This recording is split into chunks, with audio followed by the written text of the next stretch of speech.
Hello students, कैसे हो आप सब लोग। तो आज वीडियो में अपने नए टॉपिक के बारे में बात करेंगे भाई। पिछले वीडियो लेक्चर के अंदर हमने टोरोड के बारे में बात की थी। तो पहले हमने क्या किया था कि हमने bio-sorts law, ampere circuit law, इसकी एप्लीकेशन पढ़ी थी, इसके बारे में हमने बात की थी। अब हम क्या बात करते हैं भाई, जो चार्ज पार्टिकल हमारे मूव करेंगे इलेक्ट्रिक फील्ड के अंदर या मैग्नेटिक फील्ड के अंदर, उनके बारे में हम बात करेंगे। तो आज हमारा जो नया पार्ट है वो स्टार्ट होने जा रहा है, force on charge particle in electric and magnetic field. कि जब कोई चार्ज पार्टिकल आपका इलेक्ट्रिक और मैग्नेटिक फील्ड के अंदर मूव करेगा तो उसके ऊपर कितना फोर्स लगेगा, इन फोर्सेस के बारे में हम क्या करेंगे, बात करेंगे। तो हमारा फर्स्ट टॉपिक आता है भाई इसके अंदर क्या, motion of charge particle in uniform electric field. कि जो चार्ज पार्टिकल आपका जो वो मूव करेगा यूनिफॉर्म इलेक्ट्रिक फील्ड के अंदर, तो उसके ऊपर कितना फोर्स लगेगा उसको हम क्या करेंगे, कैलकुलेट करके बताएंगे। तो देखो भाई, इसको कैलकुलेट करने से पहले हम इसके जो चीज इसने बताई उसी के हिसाब से हम क्या चलेंगे, उसी के अकॉर्डिंग हमें चलते रहना है और हमारा आंसर अपने आप निकल के आ जाएगा भाई। तो देखो क्या है, motion of charge particle in uniform electric field. तो सबसे पहले हमें क्या बनाना है कि यूनिफॉर्म इलेक्ट्रिक फील्ड बनाना है और उसके अंदर एक चार्ज पार्टिकल को हमें क्या करवाना है, मूव करवाना है। तो देखो यहाँ पर मैं क्या कर देता हूँ, एक यूनिफॉर्म इलेक्ट्रिक फील्ड इस तरह से मैं बना देता हूँ। यूनिफॉर्म का मतलब होता है इसके बीच की जो डिस्टेंस होगी वो क्या रहेगी, सेम रहेगी और हर एक पॉइंट के ऊपर जो इलेक्ट्रिक फील्ड की वैल्यू है वो भी कैसी आपकी सेम रहेगी। तो ये हमने यूनिफॉर्म इलेक्ट्रिक फील्ड यहाँ पर बना दिया भाई अपना। अब देखो इलेक्ट्रिक फील्ड की डायरेक्शन मैंने क्या दिखाई है, अपवर्ड डायरेक्शन। तो अपवर्ड डायरेक्शन में आपको पता है कि जो इलेक्ट्रिक फील्ड है उसकी डायरेक्शन आपकी कैसे होती है, पॉजिटिव टू नेगेटिव। तो इस साइड में आपकी क्या होगी भाई, पॉजिटिव प्लेट होगी और इस साइड में आपकी क्या हो जाएगी, नेगेटिव प्लेट हो जाएगी। तो ये हमने दिखा दी भाई यहाँ पर इलेक्ट्रिक फील्ड। ठीक है, इलेक्ट्रिक फील्ड हमने दिखा दी। अब इसके अंदर में क्या करना है, चार्ज पार्टिकल को क्या करवाना है, मूव करवा देना है। इसको मैं यहाँ नीचे तक मिला देता हूँ भाई ताकि ये कंप्लीट हो जाए भाई यहाँ से। अब इसके अंदर हम क्या करेंगे, चार्ज पार्टिकल को मूव करवाएंगे और इसके आगे हमने यहाँ पर क्या रख दी भाई, अपनी एक स्क्रीन रख दी। स्क्रीन हमने कोई भी मान ली, पी क्या स्क्रीन हमने क्या मान ली भाई, यहाँ पर एज्यूम कर ली कि इस इलेक्ट्रिक फील्ड के सामने हमने पी क्या स्क्रीन रख दी। तब हमें उसके फोर्स के बारे में पता लगेगा या फिर उसका जो पाथ है उसके बारे में हम पता कर पाएंगे। तो देखो यहाँ पर हमने एक स्क्रीन रख दी पी क्या। अब इस स्क्रीन के एक्स एक्सिस के अबाउट हम क्या लगा देते, एक लाइन लगा देते भाई। यानी कि हमने क्या मान ली, हॉरिजॉन्टल लाइन है हमने यहाँ पर एज्यूम कर ली, जो इस स्क्रीन को कहां पर टच करेगी, इस ओ पॉइंट के ऊपर क्या कर देगी, इस स्क्रीन को वो टच कर देगी भाई। ये हमने हॉरिजॉन्टल एक्सिस मान लिया या फिर हॉरिजॉन्टल एक्सिस ओ एक्स कुछ भी मान लो आप। ठीक है, ये आपने हॉरिजॉन्टल एक्सिस हमने एज्यूम कर लिया। अब इस हॉरिजॉन्टल एक्सिस के अबाउट हमें क्या करवाना है, पार्टिकल को हम क्या करवाएंगे, मूव करवाएंगे। तो देखो जब इस हॉरिजॉन्टल के अबाउट मान लेते हैं यहां से कोई चार्ज पार्टिकल आपका चलता है भाई, ये हमारा कोई चार्ज पार्टिकल है, इसको मैं लिख देता हूं चार्ज पार्टिकल।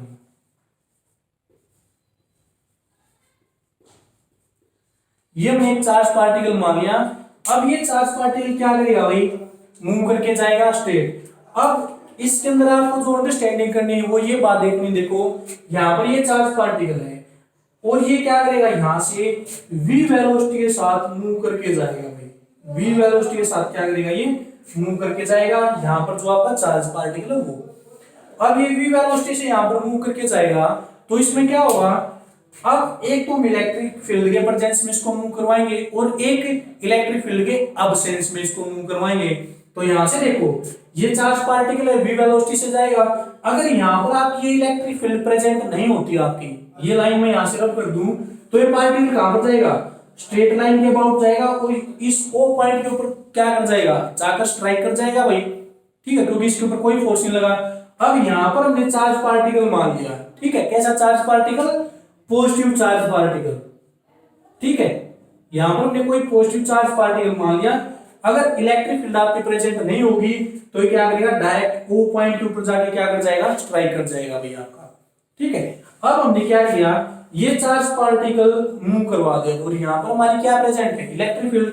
तो ये क्या करेगा, इस पॉइंट तक तो सेम आएगा भाई, ऐसे चल के इस पॉइंट तक तो स्ट्रेट आएगा। लेकिन जैसे ही ये क्या करेगा, इस इलेक्ट्रिक फील्ड के अंदर मूव करेगा यहाँ पर, इस पॉइंट से जब ये इलेक्ट्रिक फील्ड में मूव करेगा तो पॉजिटिव चार्ज पार्टिकल है तो इस तरफ पॉजिटिव इसको क्या करेगा, रिपेल करेगा, और ये नेगेटिव इसको क्या करेगा, अट्रैक्ट करेगा। तो ये क्या करेगा, धीरे धीरे नेगेटिव की तरफ अट्रैक्ट होना स्टार्ट हो जाएगा भी इस तरह से।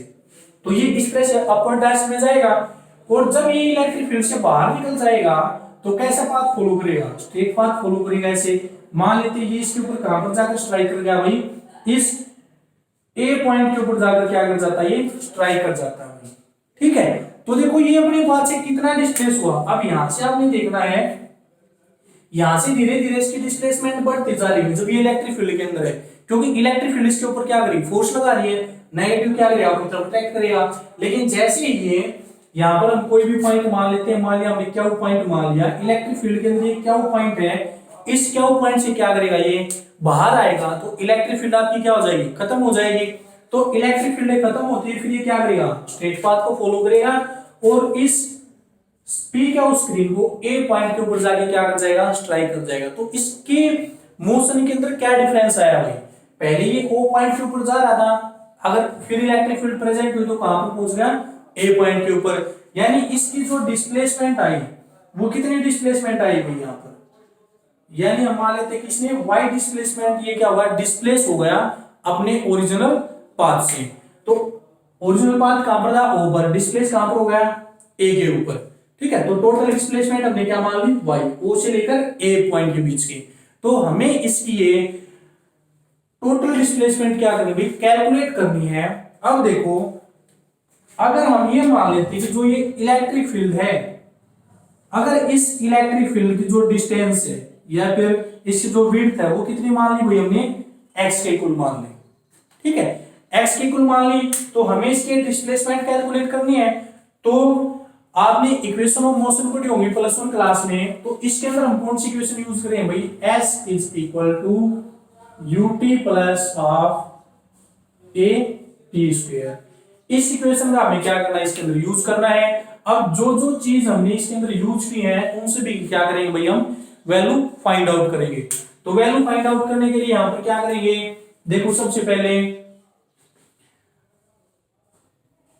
यहां पर जो आपकी s होगी भाई, s आपकी किसके इक्वल हो जाएगी, डिस्प्लेसमेंट।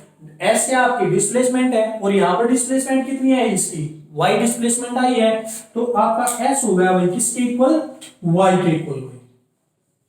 ठीक है, ये बात आपकी समझ में आ गई, s किसके इक्वल हो गया, y के इक्वल। अब बच्चा हमारे पास क्या, u t और एक्सेलरेशन भाई, a t और u हमारे पास बच जाता है। अब इसके अंदर देखो, अगर हम टाइम पीरियड निकालते हैं t की वैल्यू अगर आप निकालोगे टाइम पीरियड, तो देखो टाइम पीरियड किसके हिसाब से होता है भाई, इसकी वेलोसिटी भी है, और डिस्टेंस यानी टाइम पीरियड क्या होता है, velocity displacement divide by velocity. तो टाइम पीरियड आपका डिस्प्लेसमेंट बाय वेलोसिटी होता है ना भाई। तो डिस्प्लेसमेंट कौन सी देखनी है, अब हमें ये डिस्प्लेसमेंट नहीं देखनी क्योंकि इसकी तो हमें वैल्यू फाइंड आउट करनी है। हमें डिस्प्लेसमेंट कौन सी देखनी है, इस x इलेक्ट्रिक फील्ड की, कि जो ये इलेक्ट्रिक फील्ड है, जो इसकी विड्थ है x, तो यही तो आपकी डिस्टेंस होगी, इसी की वजह से तो ये डिस्प्लेस हो रहा है। ठीक है, तो आपकी डिस्टेंस क्या होगी x, और वेलोसिटी कितनी होगी इसकी v। तो यहां से जो इसका टाइम पीरियड निकल के आ जाएगा वो क्या आ जाएगा, x डिवाइड बाई v। तो ये हमारे पास टाइम पीरियड की वैल्यू आ गई। अब हमें क्या निकालना है, एक्सेलरेशन। अब इसके अंदर देखो भाई, यहां से जब आप एक्सेलरेशन निकालोगे तो इसके ऊपर फोर्स लग रहा है, फोर्स कौन सा फोर्स लगेगा इसके अंदर, इलेक्ट्रिक फील्ड वाला फोर्स। तो इलेक्ट्रिक फील्ड की वजह से इसके ऊपर जो फोर्स आएगा, यहां पर लिख देता हूं मैं, F इज इक्वल टू क्या होता है, Q इनटू में E। जब आपने इलेक्ट्रिक फील्ड पढ़ी होगी तब आपने फोर्स पढ़ा होगा, F is equal to Q into में E, ये फोर्स लगेगा। लेकिन देखो यहाँ पर हमने इसके ऊपर कोई चार्ज एज्यूम, मान लिया क्या चार्ज हम एज्यूम कर लेते हैं, लेकिन इलेक्ट्रिक फील्ड की तो हमारे पास वैल्यू नहीं है। और यहां से देखो जो हमने पॉजिटिव चार्ज पार्टिकल माना है, अगर मैं इसका मास क्या मान लेता हूं, m मास हम क्या कर लेते हैं, इसका एज्यूम कर लेते हैं। तो यहां से जो फोर्स होता है भाई, एक तो आपका क्या इनटू ई हो गया, लेकिन फोर्स किसके इक्वल होता है, मास इनटू एक्सेलरेशन। क्यों हमने F equal to m a क्यों लिया है, डायरेक्ट क्या इनटू ई क्यों नहीं लिया, क्योंकि देखो यहां पर हमारे पास क्या है, हमें एक्सेलरेशन फाइंड आउट करनी है भाई। और डायरेक्ट एक्सेलरेशन हम change in velocity divide by time कर सकते हैं, लेकिन चेंज इन वेलोसिटी भी नहीं है और चेंज इन टाइम पीरियड भी नहीं हमारे पास, तो एक्सेलरेशन हम क्या निकालेंगे इलेक्ट्रिक फील्ड के फोर्स का यूज करके। F इक्वल टू क्या होगी, और F क्या होता है m इनटू में a। अब यहां से अगर मैं a की वैल्यू फाइंड आउट करता हूं भाई, तो a की वैल्यू किसके इक्वल हो जाएगी, F डिवाइडेड बाई m। तो यहां से F की वैल्यू क्या आ गई, क्या हो इनटू e, तो F की वैल्यू लिख दी क्या हो e डिवाइड बाई में m।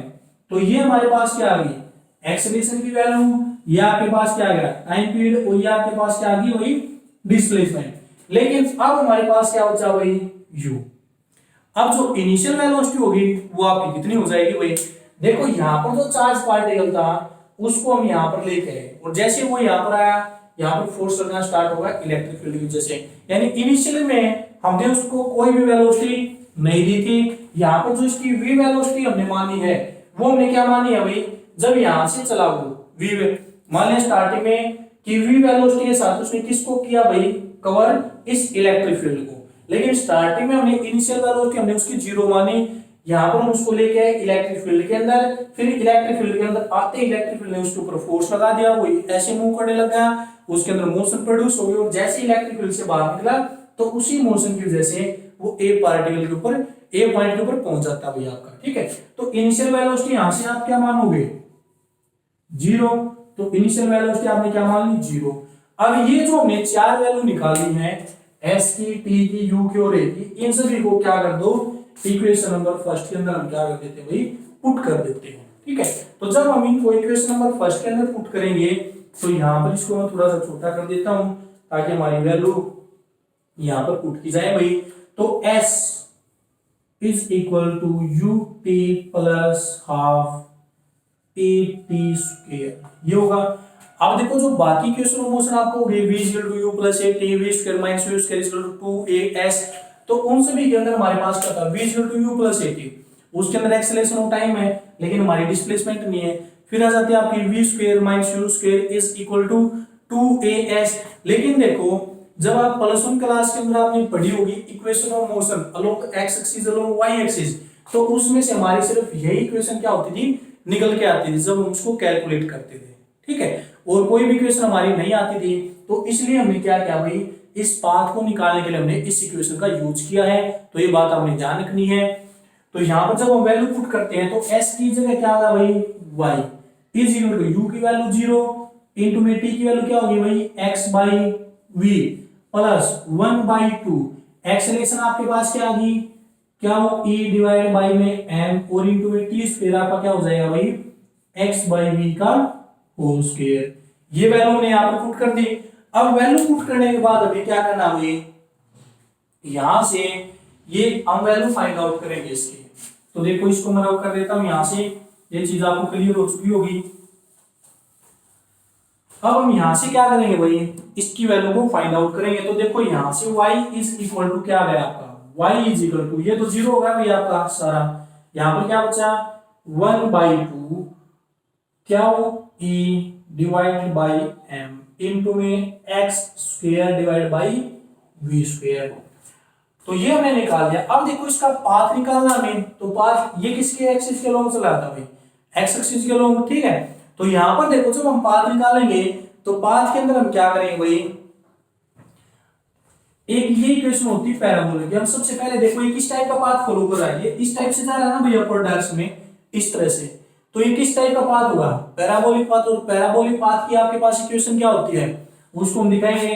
तो यहां से देखो x स्क्वायर को हमने उस तरफ रख लिया और बाकी को इस तरफ लिया, तो ये क्या होगा भाई 2m v square divided by क्या हो e इनटू में आपका क्या बचेगा भाई y इज इक्वल टू में x स्क्वायर, आपके पास ये बच गया। अब मैं इसको ये लिख सकता हूं भाई कि x स्क्वायर, और ये जो हमारे पास आई है ये जो वैल्यू आई है इसको अगर मैं पूरे को एक कांस्टेंट के इक्वल मान लेता हूं, कांस्टेंट मान लिया भाई हमने k इनटू में y।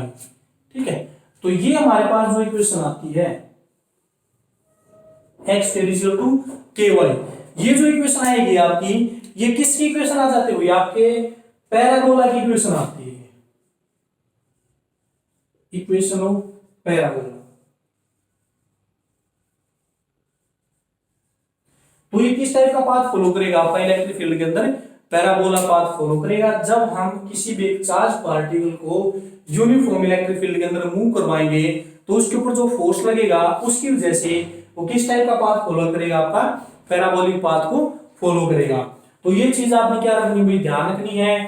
ये हमारा आज का क्या था, टॉपिक था कि जब कोई चार्ज पार्टिकल इलेक्ट्रिक फील्ड के अंदर मूव करके जाएगा तो उसके ऊपर किस तरह फोर्स लगेगा और किस टाइप का पाथ फॉलो करेगा और उसके अंदर कितनी डिस्प्लेसमेंट आएगी। तो देखो डिस्प्लेसमेंट तो हमने यहां से निकाल दी y की वैल्यू, ये डिस्प्लेसमेंट हमारे पास निकल के आ गई थी। फिर हमने इसका पाथ निकाला कि किस टाइप का पाथ फॉलो करेगा। तो पैराबोला की जो इक्वेशन होती है x = ky वो हमने यहां से निकाल के दिखा दी। तो ये पैराबोला पाथ को फॉलो करे, लेकिन कहां पर? सिर्फ इलेक्ट्रिक फील्ड के अंदर ये पैराबोलिक पाथ को फॉलो करेगा। इलेक्ट्रिक फील्ड से बाहर निकलते ही किस टाइप का पाथ फॉलो करेगा? स्ट्रेट पाथ फॉलो करेगा। ठीक है, तो ये आज के हमारे क्या था वही टॉपिक था कि force on A charge particle in uniform electric field. Next video lecture में हम नेक्स्ट टॉपिक के बारे में बात करेंगे। तो देखो फिजिक्स को जितना आप अंडरस्टैंड करोगे फिजिक्स उतनी आपके लिए क्या होती जाएगी? आसान होती जाएगी। सबसे पहले आपने ये देखना होता है कि इसके अंदर हमें क्या चीज फाइंड आउट करनी है और उस चीज को फाइंड आउट करने के लिए हमें किस किस चीज की जरूरत होगी। उन सभी चीजों को आप कैलकुलेट करते जाओ और लास्ट में उसकी कैलकुलेशन करोगे तो आपके पास रिजल्ट निकल के आ जाएगा। तो आपने कुछ भी रटना नहीं है फिजिक्स के अंदर। मैं आपको हर एक चीज क्या करूंगा? अंडरस्टैंड करवाने की कोशिश करूंगा। कभी भी ऐसा आपके साथ नहीं हुआ कि आपको कोई चीज रटनी पड़े फिजिक्स के अंदर। हर चीज का कोई ना कोई रीजन होता है, हर चीज का कोई लॉजिक होता है फिजिक्स के अंदर। तो जब आप उस लॉजिक को अंडरस्टैंड करके चलोगे और उस रीजन को अंडरस्टैंड करके चलोगे तो फिजिक्स आपको बहुत ज्यादा आसान लगने लग जाएगी और आप फिजिक्स के अंदर इंटरेस्ट भी लोगे। तो मैं यहाँ से ज्यादा ट्राई करता हूँ भाई कि आपको हर एक चीज आपको अंडरस्टैंड हो, कैसे भी एग्जांपल्स के थ्रू या वैसे जैसा मुझे आपके लिए ठीक लगेगा मैं उसी टाइप के एग्जांपल आपको दूंगा। और जैसा भी आपको लगता है मुझे कमेंट करके बता सकते हैं। और जो कंटिन्यूअसली जो बच्चे मुझे कमेंट करते हैं, लाइक करते हैं वीडियो को, तो उनको मैं थैंक्स बोलना चाहता हूँ भाई कि जैसा भी उनको फील होता है वो मुझे बताते जरूर हैं। और जो नए बच्चे आते हैं भाई अपने चैनल के ऊपर कम से कम वो वीडियो को सब्सक्राइब जरूर करें ताकि उनको डेली नोटिफिकेशन मिलता रहे जिस भी टॉपिक के बारे में हम क्या करते हैं, बात करते हैं। तो आज वीडियो में सिर्फ हम इतना ही करते हैं भाई। नेक्स्ट टॉपिक की बात करेंगे हम अपनी नेक्स्ट वीडियो के अंदर। जैसी भी वीडियो लगे आप मुझे कमेंट करके बता सकते हैं। तो आज के लिए सिर्फ इतना ही भाई। Thank you.